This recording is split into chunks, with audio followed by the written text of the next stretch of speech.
현재의 상황 속에서 한 이름이 강하게 다시 떠오르고 있다.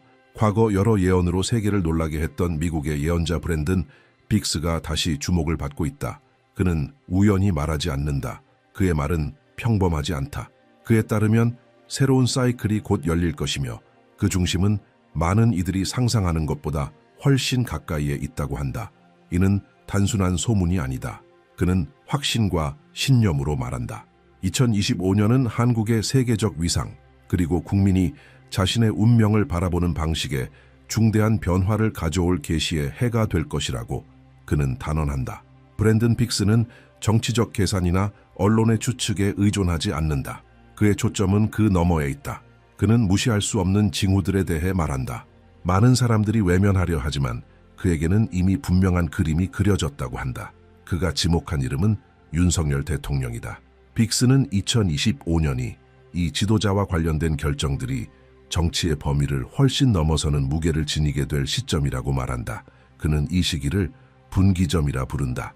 더 이상 평범한 시선으로 사건들을 바라볼 수 없게 될 것이라고 한다. 그의 메시지는 직접적인 경고다. 빅스는 며칠 혹은 몇 주를 말하지 않는다.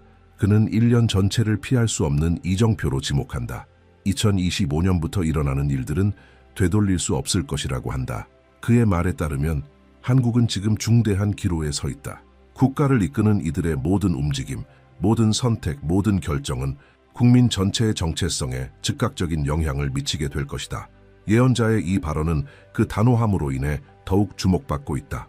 2025년은 숨겨졌던 것이 드러나는 해가 될 것이며 빅스는 충격적인 계시들이 드러날 것이라 확신한다. 그것들은 평범한 폭로가 아니다. 국가의 구조뿐만 아니라 전 세계 질서에도 충격을 줄 수 있는 사실들이 될 것이다. 그는 이미 보이지 않는 세력들이 움직이고 있다고 말한다. 가장 불안하게 만드는 것은 그의 예언이 윤석열 대통령의 운명과 한국의 영적 미래를 연결짓는다는 점이다. 빅스는 2025년이 정치뿐만 아니라 한국의 본질을 규정짓는 선택의 해로 기억될 것이라고 말한다. 그는 경로의 변화, 단절, 그리고 오랫동안 숨겨졌던 비밀들의 폭로를 말한다. 이것은 막연한 예측이 아니다. 그는 피할 수 없는 명확한 현실을 지목하고 있다. 이 경고는 이미 여러 경로를 통해 퍼지고 있으며 수천 명의 관심을 끌고 있다. 많은 사람들이 왜 이 예언자가 하필 한국을 지목했는지 의문을 갖는다. 하지만 빅스에게 그 대답은 간단하다. 그는 한국을 아시아 대륙의 미래를 형성할 조용한 대결의 무대로 보고 있다. 그리고 그 중심이 되는 해는 바로 2025년이다. 지도자들이 전략을 논의하고 국민이 희망과 불신 사이에서 나뉘는 가운데 브랜든 빅스는 가장 큰 전쟁은 공개적인 담론 속에서 벌어지고 있는 것이 아니라 아직 발표되지 않은 결정들 속에서 진행되고 있다고 주장한다. 그는 모든 몸짓, 모든 발언, 모든 침묵 뒤에 숨겨진 무게가 있다고 말한다. 그리고 그 무게는 내년에 명백하게 드러날 것이라고 한다. 그의 메시지는 영적인 영역에만 국한되지 않는다. 브랜든 빅스는 2025년의 사건들이 사람들의 삶에 직접적인 영향을 줄 것이라고 강조한다. 그는 윤석열 대통령의 결정들이 예상치 못한 길을 열 수 있다고 말한다. 그에 따르면 드러나려는 준비가 된 동맹들이 있고 곧 표면화될 숨겨진 압력들과 국가를 분열시킬 수도 있는 폭로들이 존재한다. 이 모든 것은 한국을 전 세계적인 기대의 중심에 놓이게 한다. 빅스에게 있어 2025년은 단순한 정치적 시험이 아닌 영적인 심판의 해로 기억될 것이다. 그는 이것이 먼 미래의 일이 아니라 이미 시작된 피할 수 없는 현실이라고 주장한다. 그의 말은 시간이 지나기 전에 깨어있으라는 경고처럼 들린다. 브랜든 빅스는 2025년을 단순히 상징적인 해로만 보지 않는다. 그는 이미 한국에서 징후들이 나타나기 시작했으며 대다수는 그것을 무시했다고 말한다. 그의 말에 따르면 그 증거는 공개적인 연설이 아니라 일정한 패턴을 드러내는 조용한 사건들 속에 나타난다. 그는 서울 외곽에서 정부와 외국인 조언자들 사이에 비공식적인 비밀 회의가 있었다는 보고들을 언급하며 이 회의들은 공식 일정에 포함되지 않았다고 한다. 빅스는 이러한 만남들이 한국이 주도적인 새 시대로 들어설지 아니면 전례 없는 위기로 빠져들지를 결정하게 될 것이라고 주장한다. 그는 현재의 침묵이 우연이 아니라고 지적한다. 윤석열 대통령이 공식 석상에서 말 한마디 한마디를 신중히 선택하고 공적인 자리에서 보이는 단호한 표정, 예언자 브랜든 빅스는 외부 세력들이 국가의 방향을 바꾸려 하고 있으며 아직 국민이 상상하지 못한 양보를 조건으로 안전을 약속하고 있다고 말한다. 바로 이 지점에서 경고는 더욱 어두워진다. 빅스는 진짜 갈등은 국회나 거리에서 일어나는 것이 아니라 이미 물밑에서 진행 중인 조용한 합의 속에 있다고 단언한다. 클라이맥스는 브랜든 빅스가 이 시기를 계산된 준비라고 묘사하면서 찾아온다. 그에 따르면 한국은 지금 겉으로만 평온해 보이는 나날을 보내고 있을 뿐이며 그 이면에서는 무언가가 곧 폭발할 태세다. 그는 일종의 강제된 휴전 상태를 말한다. 모두가 오지 않는 어떤 발표를 기다리는 듯 보이지만 빅스는 그 발표가 반드시 올 것이라고 단언한다. 그것은 점진적인 방식이 아니라 갑작스럽고 충격적인 계시로 나타날 것이며 국민을 신뢰와 불신, 충성과 분노로 갈라놓을 수 있는 사건이 될 것이라고 말한다. 그의 메시지 중 가장 불안하게 만드는 부분은 이 침묵이 단순한 정치적 뉴스로 끝나지 않을 것이라는 예언이다. 빅스는 그 결말이 대통령 본인의 행동으로 나타날 것이라고 한다. 길고 공식적인 성명이 아닌 예상치 못한 하나의 행동, 그 행동을 통해 윤 대통령이 진정 누구와 뜻을 함께하는지 드러날 것이며 이는 단순한 정치적 입장이 아니라 영적인 신호로 해석될 것이라고 예언자는 말한다. 그 순간 한국은 자신이 어느 쪽을 택했는지를 명확히 드러내게 된다는 것이다. 긴장감은 빅스가 그 이후의 상황을 묘사하면서 더욱 고조된다. 그는 거리마다 분열된 목소리가 터져 나오고 예고 없이 시위가 발생하며 국가 내부의 충돌이 한국 사회 전체를 입장 표명으로 몰아넣는 시나리오를 제시한다. 반응은 결코 하나로 모이지 않을 것이라고 한다. 일부는 희망을 보고 일부는 배신감을 느낄 것이다. 그러나 어떤 입장이든 모두가 이제 평범함은 끝났다는 사실만큼은 인정하게 될 것이라고 말한다. 이 순간은 한국이 하나의 시험대에 올라 있다는 인식을 바탕으로 만들어진다. 빅스는 즉각적인 파괴가 있을 것이라고 말하지는 않지만 현재의 침묵은 피할 수 없는 계시를 향한 카운트다운에 불과하다고 경고한다. 그는 진짜 위험은 변화 자체가 아니라 그 변화에 대한 국민의 반응이라고 강조한다. 국민은 강제로 주어진 변화를 수용할 것인지 아니면 그것에 저항할 것인지 선택해야 하며 양쪽 모두 무거운 대가를 치르게 될 것이라고 경고한다. 브랜든 빅스는 나아가 한국의 진짜 시험은 군사적도 경제적도 아닌 아무도 예상하지 못한 본질적인 문제라고 지적한다. 그는 한국이 단순한 정치나 이념을 넘어서는 선택의 기로에 서 있다고 말한다. 한쪽에는 아시아에서 도덕적 리더십과 안정의 중심이 될 가능성이, 다른 한쪽에는 국가의 정체성을 위협할 내적 분열이 존재한다. 그리고 그에 따르면 이 결정은 더 이상 소수 엘리트들만의 몫이 아니다. 그것은 전국 모든 가정, 모든 도시, 모든 공동체에서 체감될 선택이 될 것이라고 그는 말한다. 그는 윤석열 대통령을 이 과정의 중심 인물로 묘사한다. 단순히 국가의 수장이 아닌 정치의 영역을 넘어서는 징후들로 둘러싸인 존재로 본다. 브랜든 빅스는 윤 대통령의 최근 행보에 무언가 달라진 점이 있다고 말한다. 마치 공개할 수 없는 정보를 전달받은 사람처럼 그의 말간 침묵, 말투의 변화, 공식 석상에서 점점 더 절제되는 표정들, 모두 그가 단순한 대통령 이상의 무게를 지고 있다는 신호라고 주장한다. 경고는 더욱 강렬해진다. 빅스는 정부의 전략적 결정들에서 일어난 갑작스러운 변화에 주목한다. 발표된 후 곧바로 설명 없이 중단된 프로젝트들, 갑작스럽게 교체된 측근 인사들, 몇 시간 전까지 예정되어 있던 회의가 취소되는 사례들, 예언자는 이것이 우연이 아니라고 단언한다. 이는 윤 대통령이 겉으로 드러낼 수 없는 압박 속에서 특정한 방향으로 움직이고 있다는 증거라고 본다. 빅스는 한국이 지금 눈에 보이지 않는 갈림길에 서 있다고 묘사한다. 그는 2025년이 어떤 방향이 선택될 것인지가 드러나는 시점이 될 것이라고 말한다. 중립은 더 이상 불가능하다는 것이다. 그는 이것을 돌이킬 수 없는 지점이라 부른다. 국제동맹은 재구성될 수 있고 한국의 세계적 위치는 단 며칠 만에 변화할 수 있다고 경고한다. 그리고 이 중요한 순간은 공개된 협상으로 결정되는 것이 아니라 나중에야 드러날 조용한 움직임들에 의해 결정된다고 말한다. 그는 국민들에게 윤석열 대통령으로부터 나올 예상치 못한 계시에 대비하라고 경고한다.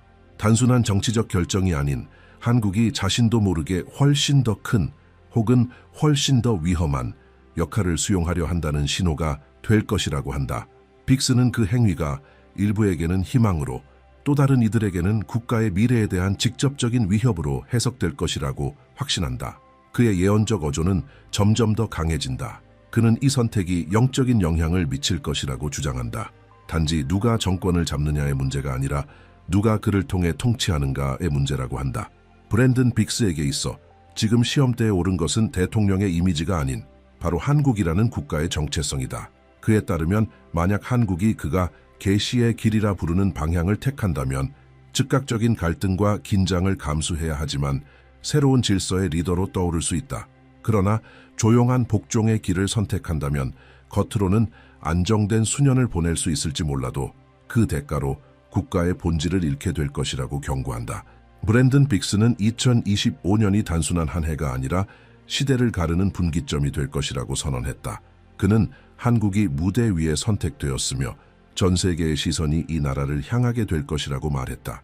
이는 우연이 아니라 이미 보이지 않는 세력들이 각국을 정렬시켰기 때문이라는 것이다. 빅스는 앞으로의 움직임이 공개적인 협상에서 비롯되지 않을 것이며 국민이 결코 접근할 수 없는 장소에서 조용히 봉인된 결정들로부터 나올 것이라고 말한다. 그리고 그 결정들이 세상에 드러나는 순간 누구도 모른 척할 수 없을 것이라고 경고했다. 그는 미국에 대해서도 분명하게 언급했다. 트럼프가 다시 지도자가 될 경우 협상의 여지가 없는 부름이 있을 것이라고 했다. 그것은 초대가 아닌 요구다. 빅스는 트럼프가 군사적, 경제적 보호를 제공할 것이지만 영적인 대가를 요구할 것이라고 말했다. 그는 이렇게 경고했다. 미국은 힘과 방패를 가져오지만 동시에 폭풍도 가져온다. 그 그늘 아래 걷는 자는 지도자의 빛을 보기 전에 대립의 바람을 먼저 맞게 될 것이다. 빅스에게 있어 미국과의 동맹은 불과 같다. 그것은 버틸 자를 정화시키지만 준비되지 않은 자를 태워버릴 것이다. 중국에 대해선 더욱 어두운 어조로 말했다. 그는 동방의 용이 이미 철의 눈으로 한국을 주시하고 있다고 말했다. 베이징은 한국이 자유롭게 선택하는 것을 허용하지 않을 것이며 이미 감춰진 압박들이 가해졌고 앞으로 더 강력한 압력이 뒤따를 것이라고 했다. 중국은 평온을 제공할 것이다. 그러나 그것은 독이 든 평온이다. 그들은 평화를 약속하겠지만 그 평화는 복종의 평화가 될 것이다. 빅스는 2025년 한국은 이 무게를 온몸으로 느끼게 될 것이라고 말했다. 보이지 않는 족쇄가 그 발걸음을 붙잡으려 할 것이며 많은 이들이 중국에 굴복하는 것이 안정의 길이라고 믿겠지만 그 길의 대가는 정체성의 상실이라는 사실을 보지 못할 것이라고 경고했다. 일본에 대한 언급에서는 목소리의 톤이 달라졌다. 그는 일본을 치유이자 분열의 이중적 징조로 묘사했다. 한국이 일본을 향해 손을 내민다면 오래된 화해의 언약을 성취하는 일이 될 것이다. 이 행동은 역사적 상처를 치유하는 행위로 해석되며 영적인 갱신의 문을 열게 될 것이다. 그러나 그는 같은 행동이 잠재된 증오를 불러일으킬 수도 있다고 경고했다. 어떤 이들은 그 손길에서 용서를 볼 것이지만 또 다른 이들은 배신을 느낄 것이다. 일본은 양날의 검과 같다. 오래된 사슬을 끊을 수도 있지만 잠자던 상처를 다시 찢어놓을 수도 있다. 그리고 그는 다시 한국에 초점을 맞췄다. 빅스는 2025년이 되면 한국은 자신의 진짜 얼굴을 드러내야만 하는 순간을 맞이할 것이라고 말했다. 중립은 없다. 중간도 없다. 한국은 선택의 지점으로 끌려갈 것이며 전 세계는 그 선택의 방향을 똑똑히 보게 될 것이다.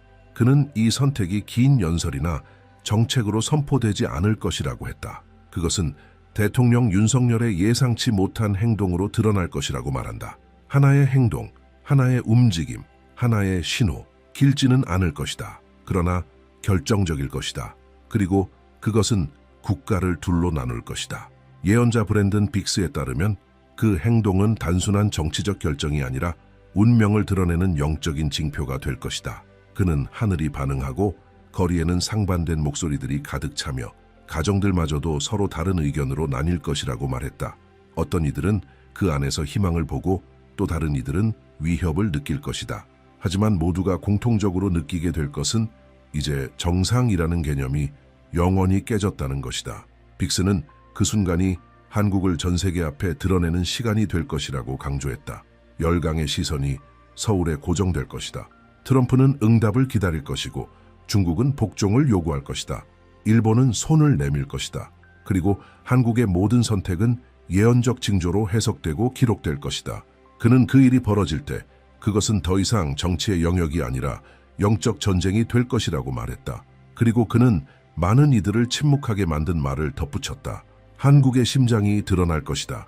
빛을 선택한다면 즉각적인 고통을 감수하겠지만 다음 세대에 영향을 미칠 리더십의 길로 나아가게 될 것이다.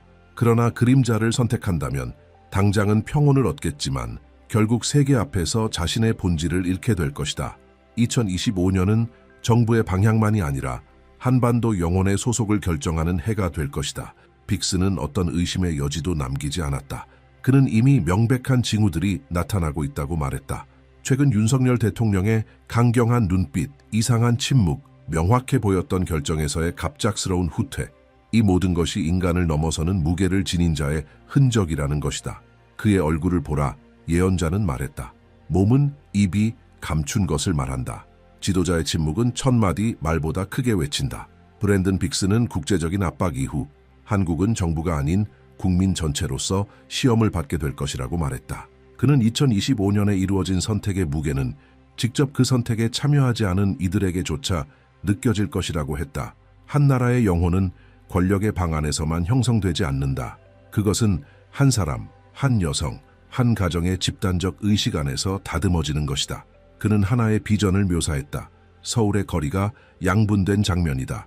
한쪽에서는 미국과의 밀접한 관계를 축하하는 이들이 트럼프를 보호의 상징으로 신뢰하며 환호하고 있었다. 반대편에서는 많은 사람들이 그러한 관계를 복종으로 규정하고 한국이 워싱턴의 한팔이 될 위험에 맞서 외치고 있었다. 빅스는 이 충돌이 단지 정치적 대립이 아니라 영적인 대결이 될 것이라고 말했다. 그 목소리들은 정당이 아니라 운명에 대한 인식에서 비롯될 것이다. 어떤 이들은 그것이 해방의 기회라고 말할 것이고 다른 이들은 그것이 노예의 시작이라고 외칠 것이다. 예언자 브랜든 빅스는 중국의 반응에 대해서도 언급했다. 그는 베이징이 단순한 관찰자로 머물지 않을 것이며 실질적인 행동에 나설 것이라고 말했다. 경고의 징후들이 곧 드러날 것이라고 하며 그 예로 경제적 압박, 전략적 차단, 사전 통보 없는 협정 파기 등을 들었다. 빅스에 따르면 이러한 조치는 분명한 목적을 지닌다. 윤석열 대통령이 선택한 길에 즉각적인 대가가 따를 것임을 한국 국민에게 보여주려는 것이다. 그는 용이 민족의 믿음을 시험할 것이라 하며 한국의 가장 취약한 지점을 공격하여 이 나라가 굴복할지 아니면 굳건히 설지를 보려 할 것이라고 경고했다. 그는 더 나아가 일본 역시 이 과정에 깊이 개입될 것이라고 밝혔다. 도쿄는 화해의 손길을 내밀 것이지만 그 손길은 오히려 한국 내부를 더 크게 갈라놓게 될 것이라고 했다. 어떤 이들에게는 그것이 오래된 치유의 약속이 실현되는 순간이겠지만 다른 이들에게는 과거의 상처를 생생히 되살리는 행위가 될 것이다. 같은 행동이 해방으로도 배신으로도 희망으로도 고통으로도 보일 것이다. 그리고 그는 덧붙였다. 이 분열은 한국이 아직도 마음속에 얼마나 많은 상처를 간직하고 있는지를 드러낼 것이다. 그의 비전에서 가장 강렬한 순간은 윤석열 대통령에 대한 묘사였다. 빅스는 대통령이 더 이상 숨길 수 없는 선택의 순간 앞에 설 것이라고 말했다. 그것은 길고 복잡한 연설이 아니라 단 하나의 행동, 빠르고 결정적이며 되돌릴 수 없는 행동이 될 것이다. 이 행동은 단순한 정치적 움직임이 아닌 상징의 힘을 지닌 행위로 한국은 물론 전 세계가 지켜보게 될 것이라고 그는 말했다. 세계가 볼 것이다. 하늘이 반응할 것이다. 그리고 국민은 이전에 없던 방식으로 나뉘게 될 것이다. 브랜든 빅스는 이 순간을 정화의 불에 비유했다. 어떤 이들은 그 속에서 승화의 징조를 보겠지만 또 다른 이들은 몰락의 시작으로 느낄 것이다. 그러나 누구도 무관심하게 남을 수는 없을 것이다. 한국은 자신의 진정한 정체성을 드러내야 할 것이다. 그것은 정치적 정체성이 아니라 영적인 정체성이다. 한국은 누구인가? 어디로 가는가? 세계라는 판도에서 어떤 의미를 지니는가? 예언자는 마지막으로 윤 대통령의 선택은 개인적인 것이 아니며 그 결정은 한 나라 전체를 비추는 거울이라고 강조했다. 지도자가 결정할 때 그는 수백만 명의 무게를 짊어진다. 하지만 그 무게가 지탱되는지 아니면 나라를 무너뜨리는지 여부는 국민의 영혼에 달려있다. 빅스는 2025년 한국은 이 신비를 체험하게 될 것이라고 말한다. 그것은 한 남자의 운명과 한 민족의 운명이 얽히는 시간이다. 브랜든 빅스는 모든 징조와 압박, 계시가 드러난 후에도 한국을 둘러싼 하나의 보이지 않는 질문만이 남게 될 것이라고 말했다. 그 질문은 바로 이 나라의 영혼은 누구의 것인가? 그는 2025년이 단순한 정치적 사건이나 정권 교체의 해가 아니라 역사에 기록될 영적 심판의 해가 될 것이라고 단언했다. 한국은 일어설 것인가 아니면 굴복할 것인가? 그 사이에 길은 없다. 예언자는 한 가지 비전을 묘사했다. 그 속에서 한국 전체가 거대한 거울 앞에 서 있었고 그 거울에는 윤석열 대통령의 얼굴만이 아닌 모든 국민의 얼굴이 함께 비춰지고 있었다. 빅스는 각자가 이 계시의 일부가 될 것이라고 말한다. 조용히 마음속에서, 정신 속에서, 영혼 깊은 곳에서 이루어지는 선택들조차 청와대의 결정만큼이나 무거운 책임을 갖게 될 것이다. 한국은 윤 대통령이 무엇을 선택하는가로만 시험받는 것이 아니다. 국민이 무엇을 받아들이고 무엇을 거부하는가에 따라 함께 시험받을 것이다. 진짜 전쟁은 각자 내면에서 벌어진다. 그는 마지막 징조들은 뉴스 헤드라인이나 공식 연설이 아니라 세부적인 장면들 속에서 나타날 것이라고 말했다. 감춰지지 않는 눈빛, 예기치 않게 터져나오는 목소리, 작지만 깊은 의미를 담은 사건들, 깨어있는 자는 보게 될 것이고 산만한 자는 충격을 받게 될 것이다. 더 이상 외면할 시간은 없다. 빅스는 2025년이 숨겨진 동맹이 드러나는 해가 될 것이라고 경고했다. 기밀로 남겨졌던 문서들, 비공개 대화들, 봉인된 결정들이 빛 앞에 나올 것이며 그 순간 불가침처럼 보였던 인물들의 가면이 벗겨질 것이라고 예언했다. 그는 이 폭로가 정치적 사건을 넘어선 영적인 계시가 될 것이라고 강조했다. 숨겨졌던 것이 드러날 것이다. 어둠 속에 있던 것이 빛 가운데로 올 것이다. 그리고 그날 많은 이들이 깨닫게 될 것이다. 이 모든 것이 단지 권력의 문제가 아니었음을, 이것은 운명의 문제였다. 그는 이 모든 영향이 한국에만 국한되지 않을 것이라고 밝혔다.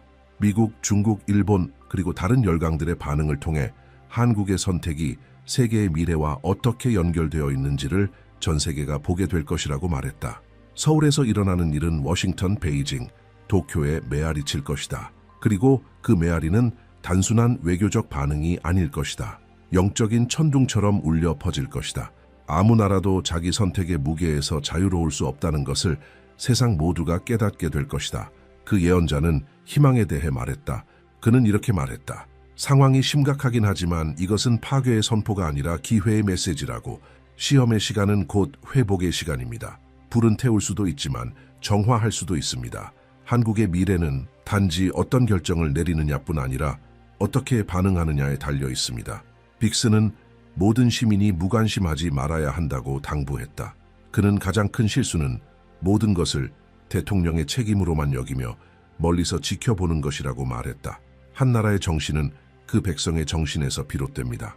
국민이 분열되어 있다면 지도자는 분열을 짊어지게 됩니다. 국민이 깨어 있다면 지도자는 힘을 얻게 될 것입니다. 그는 자신이 이 경고를 나눈 이유를 밝혔다. 겁을 주기 위해서가 아니라 깨우기 위해서라고. 마비시키기 위해서가 아니라 움직이게 하기 위해서라고. 들은 자는 깊이 생각하십시오. 느낀 자는 나누십시오. 이해한 자는 말하십시오. 한마디 말이 또 다른 말에 불을 붙일 수 있고 하나의 불꽃이 군중을 일가을 수 있기 때문입니다. 마지막으로 브랜든 빅스는 가장 강력한 메시지를 남겼다. 미래는 단지 관공서에서만 쓰이지 않습니다. 그것은 집단 의식 속에 기록됩니다. 2025년은 한국이 열방 앞에서 그리고 스스로 앞에서 시험받는 해로 기억될 것입니다. 이는 단순한 정치적 선택이 아니라 영적 선택이 될 것입니다. 하늘이 그 결과를 기록할 것입니다. 그는 단호한 목소리로 결론지었다. 이것이 부르심입니다. 지금이 그 시간입니다. 관객처럼 지켜보지 마십시오. 지금 드러나고 있는 일에 참여하십시오. 여러분이 지금 무엇을 생각하고 느끼며 결정하느냐가 영원히 기억될 역사를 형성할 것입니다. 그래서 이 메시지는 당신에게 전달된 것입니다. 방금 들은 것에 대해 깊이 생각해 보십시오. 댓글에 당신의 느낌, 한마디, 한 문장, 마음에 떠오른 비전을 남겨주세요. 왜냐하면 종종 당신이 지닌 것이 다른 이들이 깨닫는 열쇠가 될 수 있기 때문입니다. 이 영상을 꼭 필요한 사람들과 공유하십시오. 결정의 시간은 이미 시작되었습니다. 이 메시지가 당신의 마음에 닿았다면 좋아요와 구독으로 지지를 보여주세요. 이곳은 우리가 함께 해독해 나가는 더 큰 퍼즐의 일부입니다. 브랜든 빅스는 한국의 여정이 아직 진행 중이라고 말했다. 그러나 한 가지는 이미 분명하다. 2025년은 감추어졌던 것이 드러나는 분기점이 될 것이며 이 나라의 운명이 진정 누구에게 속해 있는지 모두가 알게 될 것이다. 아무도 그가 어디서 왔는지 정확히 알지 못했다. 하지만 점차 그의 이름은 마치 입 밖에 내는 것이 금지된 것처럼 속삭이듯 퍼지기 시작했다. 산시 샨시, 산맥에서 온 중국의 한 노인이 나라들의 운명을 바꿀 사건들을 예측하는 기이한 능력으로 주목을 받기 시작했다. 사람들은 그를 동방의 오라클이라 불렀다. 그의 진짜 이름은 안개 속에 가려져 있었지만 이야기들은 하늘과 바람, 그리고 대지의 순환을 관찰하는 데 수십 년을 바친 외로운 한 남자에 대해 말하고 있었다. 어떤 이들에게 그는 그저 괴짜 노인일 뿐이었다. 그러나 또 다른 이들에게 그는 민족의 운명을 지배하는 비밀의 시계를 해독할 수 있는 유일한 존재였다. 그에 대한 이야기는 충격적인 예언들이 알려지며 아시아 전역에 퍼져나갔다. 손댈 수 없을 것 같던 한국의 한 지도자의 갑작스러운 몰락, 새로운 통치자들의 예기치 못한 부상, 팬데믹으로 인한 참사, 일본을 뒤흔든 지진들, 이 모든 것이 정밀하게 예견되었다는 것이었다. 게다가 단순한 대사건뿐만 아니라 날짜 예상할 수 없는 숫자, 현실과 일치하는 묘사 같은 세부 사항까지도 포함되어 있었다. 점차 이 인물은 이미 쓰여진 미래를 손에 쥔 보이지 않는 책을 가진 사람처럼 여겨지기 시작했다. 그의 영향력은 너무도 커져서 학자들, 언론인들, 심지어 회의론자들까지도 그의 말을 무시할 수 없게 되었다. 하지만 매혹의 이면에는 두려움이 숨어 있었다. 그가 그렇게 많은 것을 정확히 예측했다면 그의 최근 비전들은 어떻게 해야 할까? 그는 한국, 중국, 일본의 운명이 결정적인 순환에 들어섰다고 예언했다. 이전에는 상상도 할 수 없던 일들이 세계의 눈앞에서 벌어질 것이라고 했다. 그리고 각각의 변화와 사건은 고립된 것이 아니라 도미노처럼 연결된 일련의 흐름 속 일부일 뿐이었다. 가장 많은 의문을 자아낸 부분은 한국과 그 지도자들과의 관계였다. 새 대통령을 뽑는 선거가 치러지기 전부터 그는 이미 권력을 잡을 인물의 성격을 묘사하고 있었다. 많은 이들이 불가능하다고 여겼지만 그는 단호하게 말했고 시간이 지나며 그 불가능은 실현되었고 그의 신비로운 이미지도 더욱 커져갔다. 그는 또한 중국에서 시작되어 세계를 3년간 지배할 전염병에 대해서도 경고했다. 거의 아무도 주의를 기울이지 않았지만 어느 순간 모두가 그것에 휩싸였고 그 예언은 더 이상 우연이라 치부될 수 없게 되었다. 일본에서도 대재앙이 닥치기 전 그의 목소리는 이미 울려 퍼지고 있었다. 거대한 파도, 폐허가 된 도시들, 수천의 목숨이 사라지는 참사. 그는 모든 일이 일어나기 전에 이미 말하고 있었다. 사람들을 놀라게 한 것은 단지 그의 말이 아니라 소름 끼칠 정도로 정확한 예측이었다. 대략적인 날짜 언급된 장소들, 비현실적으로 들렸던 묘사들이 후에 비극적인 현실이 된 것이다. 이처럼 연이은 적중은 많은 이들로 하여금 그를 두려워하게 만들었다. 만약 그가 최근에 말한 미래 또한 현실이 된다면 어떻게 될까?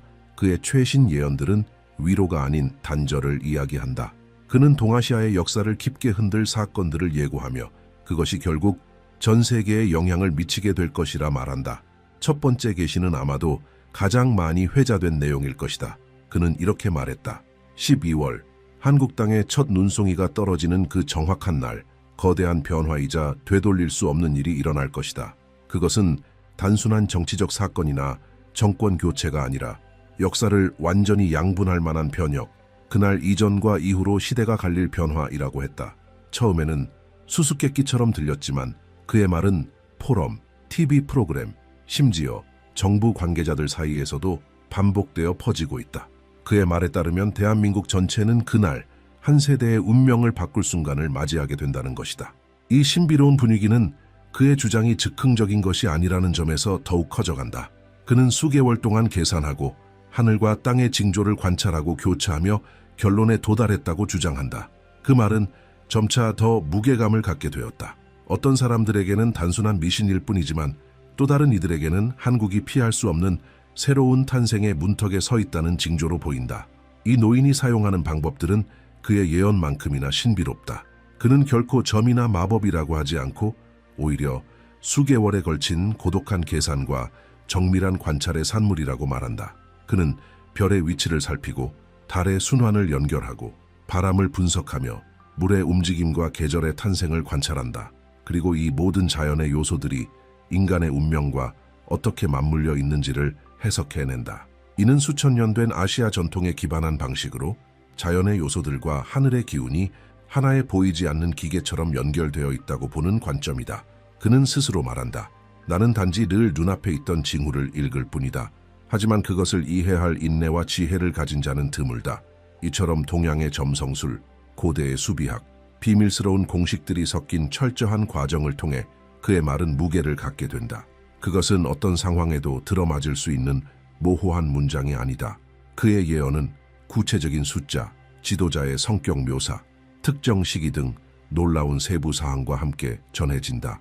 이러한 정밀함이 그를 역사 속 다른 예언자들과 구분짓는 이유이며 동시에 정부, 전문가, 대중 모두를 경계하게 만든 요인이기도 하다.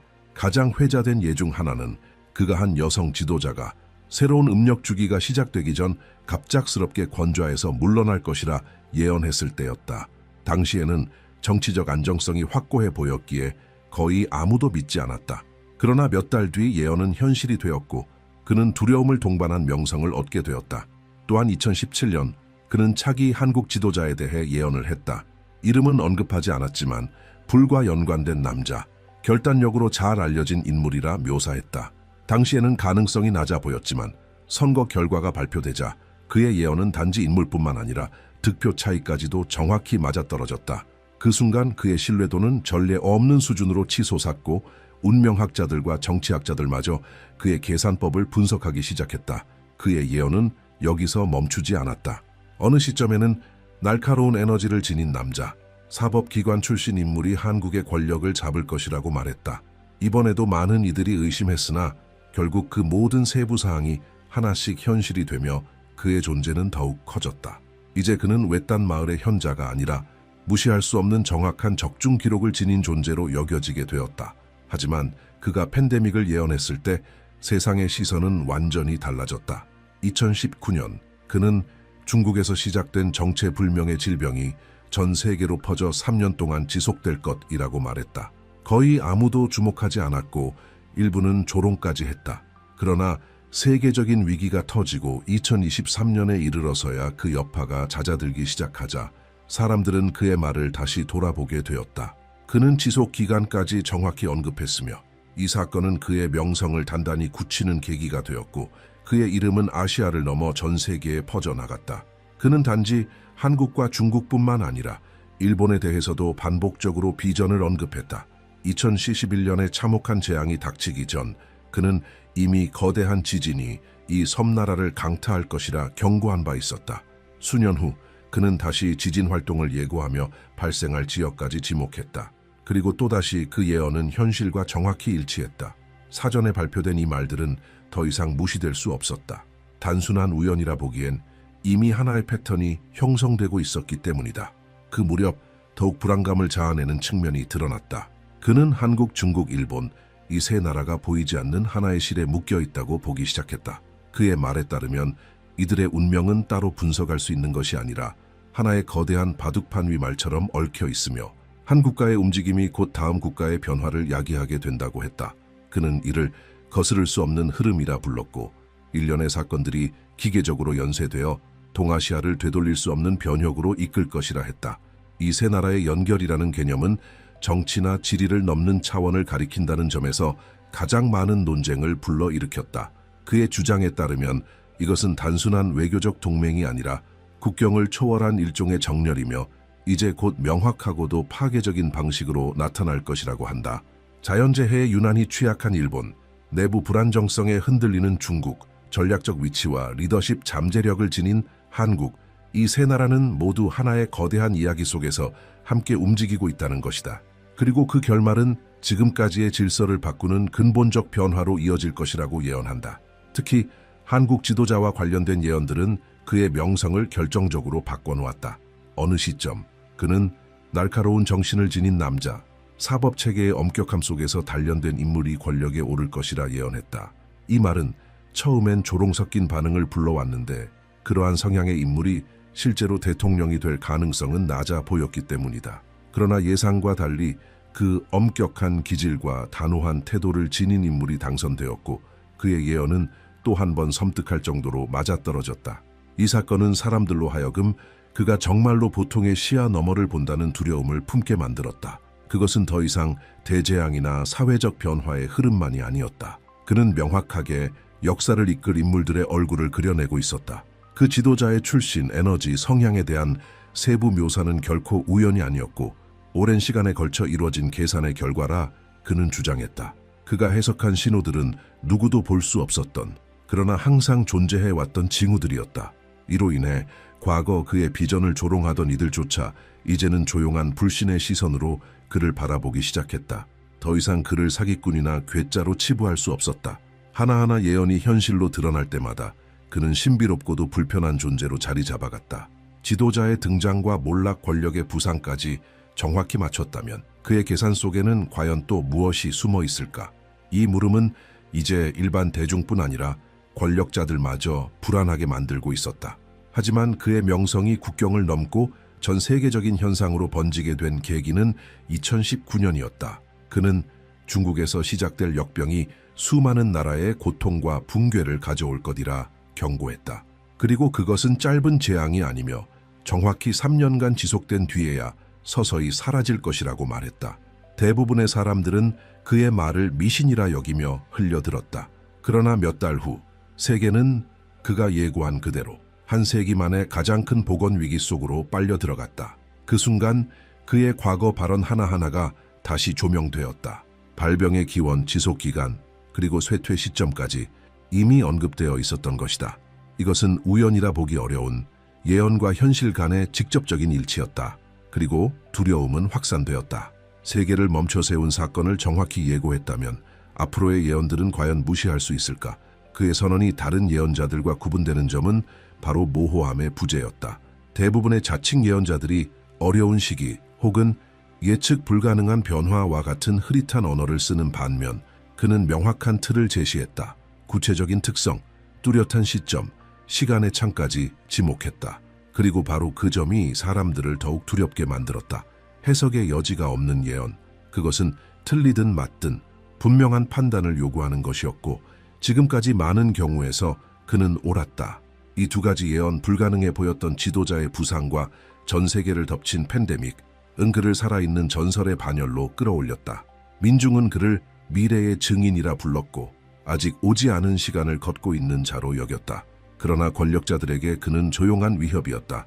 그의 말 한마디에 대중의 마음이 요동쳤고 그로 인해 불안정성의 가능성도 커져갔다. 단 한 사람의 언어가 수많은 사람들의 인식을 바꿔놓을 수 있다는 사실, 그것이야말로 그를 가장 경계해야 할 이유였다. 불안은 계속해서 증폭되었다. 그의 예언이 현실로 드러날 때마다 다음 메시지를 향한 기대와 두려움은 견딜 수 없을 만큼 커져갔다.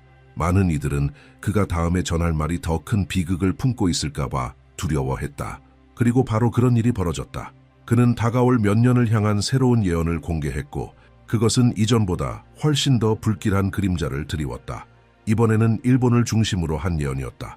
단순히 정치 지도자나 사회적 위기를 넘어서 자연 그 자체, 인간의 힘으로는 통제할 수 없는 본질적 힘에 관한 것이었다. 그는 단호하게 선언했다. 머지않은 미래, 일본의 한 거대한 화산이 폭발할 것이며 그 규모는 단순히 일본만의 재난이 아니라 동아시아 전체를 뒤흔들 수준이 될 것이라고 했다. 그리고 그 시점은 명확히 지목되었다. 10월. 그는 10월은 파괴의 달이 될 것이며 그 폭발은 지난 세기 가장 큰 재앙들과 견줄만 할 것이라고 경고했다. 이 예언은 즉각적인 파장을 일으켰다.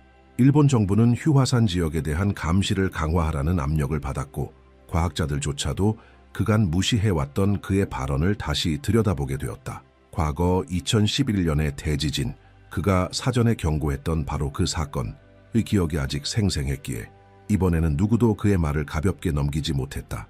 하지만 이번 예언은 단순한 재난 경고에 그치지 않았다.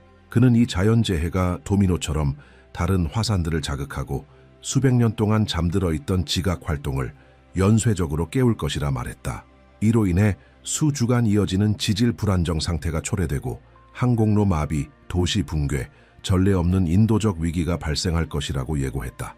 경제적 충격은 가늠조차 할 수 없을 것이며 이 여파는 국경을 넘어 퍼질 것이라 했다. 무엇보다도 그는 이 자연의 격변이 단지 시작에 불과하다고 강조했다. 이 사건은 동아시아 전체의 재편을 알리는 신호탄이 될 것이며 일본에서 시작된 움직임은 중국을 거쳐 마침내 한국에서 절정을 맞이할 것이라 했다. 그는 자연재해와 정치적 변혁이 별개의 일이 아니라고 보았다. 오히려 그 둘은 하나의 흐름 속에서 맞물려 작동하며 하나의 충격이 다른 하나를 반드시 이끈다고 말했다. 그의 예언은 더 이상 과거를 꿰뚫는 말이 아니었다. 그것은 지금 이 순간부터 시작될 미래의 시나리오였고 그 시계는 이미 움직이고 있었다. 하지만 무엇보다도 사람들을 가장 충격에 빠뜨린 것은 한국에 관한 그의 예언이었다. 그는 이렇게 말했다. 12월, 첫 눈송이가 떨어지는 그날, 한국은 역사상 가장 위대한 전환점을 맞이할 것이다. 그것은 단순한 상징적 사건이 아니라 나라의 역사를 완전히 둘로 나누는 분기점이 될 것이라 했다. 눈 이전은 분열과 불확실성으로 가득 찬 과거이고 눈 이후는 누구도 외면할 수 없는 새로운 미래라는 것이다. 그의 이 말은 믿기지 않는다는 반응과 동시에 깊은 두려움을 불러일으켰다. 매년 겨울이 다가오면 사람들은 첫눈을 기다렸지만 이제는 그 순간이 불안과 긴장으로 가득 찼다. 도대체 어떤 일이 벌어져야 그의 말처럼 역사를 나눌 만큼 강렬한 변화가 일어날 수 있을까? 그는 어떤 여지도 남기지 않았다. 그 변화는 단순한 사건이 아니라 과거의 상처를 지우고 새로운 순환을 여는 시면의 전환이라고 단언했다. 긴장을 더욱 고조시킨 것은 그가 구체적인 시간을 언급했다는 점이다. 그는 한국의 땅 위에 첫 눈이 내리는 그날 오전 10시쯤이라고 말했다. 그 순간 한국은 정치적, 사회적 격변을 맞이하게 될 것이며 그것은 단순한 정권 교체가 아닌 국가를 지탱하던 구조 자체의 붕괴와 재편이 될 것이라고 했다. 행정의 변화만이 아닌 체제의 단절이라는 그의 표현은 많은 이들의 숨을 먹게 만들었다. 그는 눈이라는 상징을 단순한 시적 장치로 보지 않았다. 눈은 정화이자 재탄생의 징표라고 했다. 흰 눈이 떨어지는 순간 과거는 씻겨 내려가고 새로운 책장이 열릴 것이라 말했다. 그리고 이 결론에 도달하기 위해 그는 수개월간 별의 움직임과 자연의 흐름, 인간의 에너지를 교차 분석했다고 밝혔다. 이것이 그의 말에 더욱 무게를 실어주었다. 그러나 무엇보다도 사람들의 마음을 뒤흔든 것은 그의 마지막 계시였다. 한국의 역사를 영원히 바꿀 뜻밖의 인물의 등장이었다. 그는 단호하게 말했다. 그 인물은 기존의 정치권에서 나오지 않을 것이라고. 정당도, 기성 권력도 아닌 마치 운명처럼 민중 속에서 자연스럽게 떠오를 것이라고 했다. 그는 그 인물을 학자의 눈을 지닌 중년의 남자이자 군인의 결단력을 겸비한 자라고 묘사했다.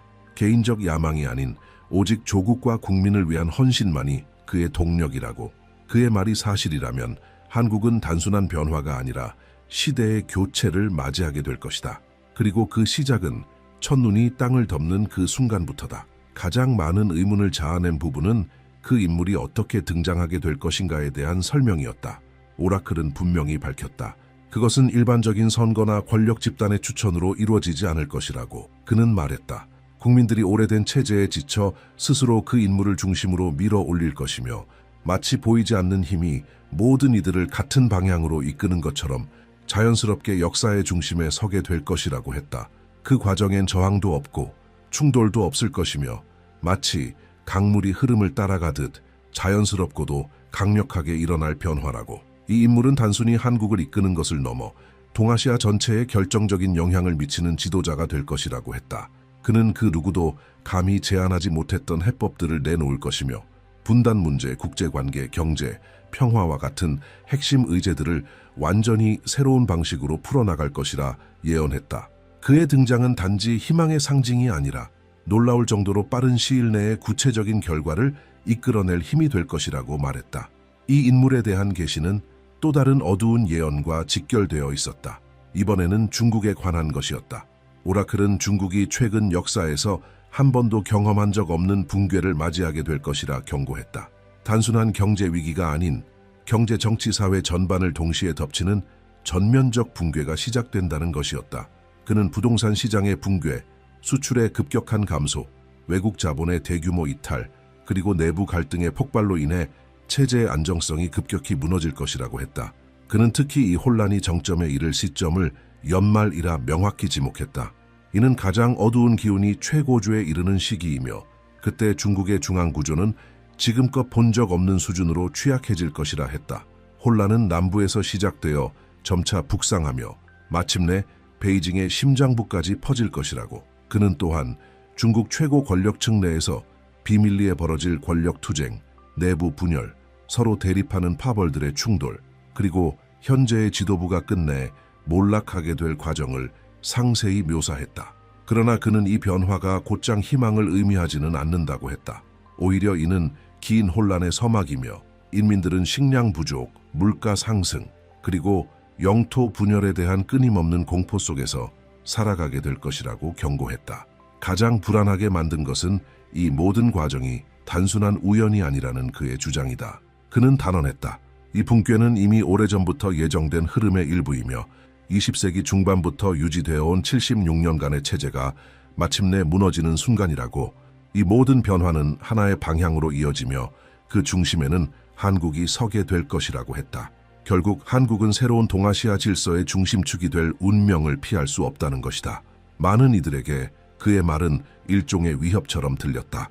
그러나 또 다른 이들에게는 그것이 새로운 기회의 문이었다. 만약 중국이 약화된다면 동아시아의 힘의 균형은 한국 쪽으로 기울 수 있고, 그렇게 되면 예언된 그 새로운 지도자는 단순한 국가의 수장을 넘어 새로운 질서의 주인공이 될 수 있다는 가능성이 열린다. 몰락과 탄생, 붕괴와 부흥 사이에 이 강렬한 대비가 그의 예언을 더욱 극적인 절정으로 이끈다. 가장 불안을 자아내는 것은 그의 확신이다. 그는 단 한치의 의심도 없이 말한다. 그 지도자의 등장과 중국의 붕괴는 하나의 기계장치 속 맞물린 톱니바퀴이며 둘 중 하나가 없이는 나머지도 존재할 수 없다고. 한 제국의 파괴가 새로운 강국의 탄생을 위한 공간을 열고 그 새로운 중심은 예상 밖의 지도자 아래 통일된 한국이 될 것이라고 했다. 이 계시는 번개처럼 동아시아 전역에 울려 퍼졌다. 어떤 이들은 그 변화의 순간을 손꼽아 기다리고, 또 어떤 이들은 혼란에 대비해 방어를 준비한다. 그러나 그 사이 민중의 마음속에는 하나의 질문만이 맴돌고 있었다. 과연 시간이 흐르면 모든 것을 바꿀 그 인물이 실제로 모습을 드러낼까? 오라클은 의심에 개의치 않는다. 그에게 모든 것은 이미 쓰여진 운명일 뿐이다. 그는 말한다. 한국은 사적인 야망에 물들지 않는 지도자를 얻게 될 것이며 중국은 스스로의 모순 속에서 기초가 무너지는 위기를 겪게 될 것이다.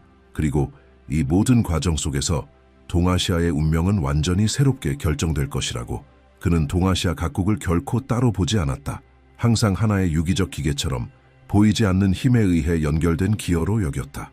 모든 사건은 독립적이지 않고 다음 단계로 이어지는 흐름의 일부였다. 그가 묘사한 미래도 마찬가지였다. 첫째, 일본에서 시작될 자연의 분노. 둘째, 중국에서의 체제 붕괴. 그리고 셋째, 한국에서 등장할 새로운 지도자의 부상. 이 셋은 결코 우연이 아니라 하나의 이야기 속 단계이며 지금 그 시나리오는 전 세계의 눈앞에서 천천히 그러나 확실하게 펼쳐지고 있다는 것이다. 그의 비전 속에서 각 국가는 고유한 취약성과 마주하게 되며 그에 따른 고유한 변화를 겪게 된다. 일본은 대지의 힘과 맞서 싸우게 되며 결국 스스로의 취약성을 인정하게 될 것이다. 중국은 내부에 뿌리내린 모순들과 정면으로 부딪히며 제국의 기반이 안에서부터 무너지는 것을 목격하게 된다. 그리고 한국은 수십 년간 이어진 분단의 상처를 넘어 마침내 하나로 통일되며 새로운 세계 균형의 중심으로 떠오르게 된다. 서로 다른 세 가지 길이지만 이들은 모두 하나의 지점에서 만난다.